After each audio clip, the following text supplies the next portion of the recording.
গ্রামের রাস্তাগুলো এত বাজে হয় না, আজ থেকে পুরো মাজা শেষ হয়ে গেল। কি হলো, ফুচকা খাবো বলে বসে থাকলে যে? বাইরে এসো। হ্যাঁ আসছি।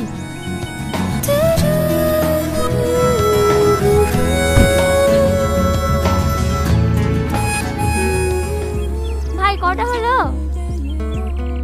10টা। আর দেব? না। ক টাকা হলো ভাই? 15 টাকা।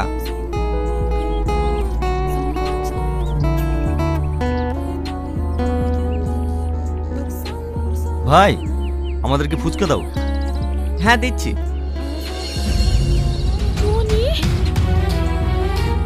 তুমি এখানে? আজ 3 বছর ধরে তোমাকে পাগলের মতো খুঁজে বেড়াচ্ছি। তোমার কি আমার কথা একটুও মনে পড়েনি? আরে আরে এ কি করছেন আপনি? আপনার কথা আমি চিনিই নি। ছাড়েন ছাড়েন বলছি, ছাড়েন। এসব তুমি কি বলছো? তুমি আমাকে চিনতে পারছো না? আমি তোমার সালমা। তুমি কেন আমার ভালোবাসা অস্বীকার করছো? সালমা? কোন সালমা?